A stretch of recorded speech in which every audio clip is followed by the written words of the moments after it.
पेण तालुक्यासह 124 गावांच्या नव्याने MRDAच्या विकास आराखड्यात नोंद करण्यात आली असून त्याबाबत हरकती नोंदवण्यास सांगितलं होतं। मात्र याबाबत शासनाचे जे अधिसूचना काढली होती त्या अधिसूचनेनुसार नक्की धोरण काय आहे ते शेतकऱ्यांना स्पष्ट होत नसल्याने संकल्प ग्राम समृद्धी प्रतिष्ठानच्या वतीने गावकऱ्यांमध्ये जनजागृती करून त्यांच्याकडून हरकती नोंदवण्यात आल्या। त्याच अनुषंगाने पेणच्या MRDA प्रकल्पाला आज 12,500 शेतकऱ्यांनी हरकती नोंदवल्या असून या सर्व हरकती MRDAच्या कार्यालयात देण्यात आल्यात।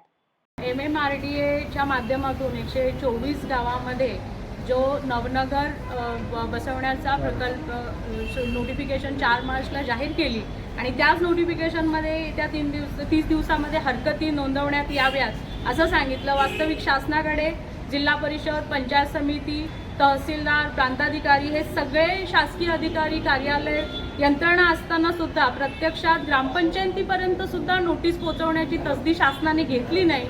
वेळीच आम्ही मागणी केली होती की लोकांना काय आहे अध्यादेश तेच माहिती नाहीये, नोटिफिकेशन काय, हरकती कशा घेणार।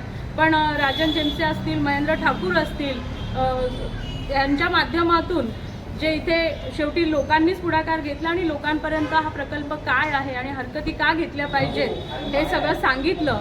हरकतीचे फॉर्म वाटले। या काळामध्ये विक्रमी हरकती आम्ही नोंदवलेल्या आहेत। जसं महेंद्र दादांनी सांगितलं 12,500 हरकती इथे जमा झाल्यात।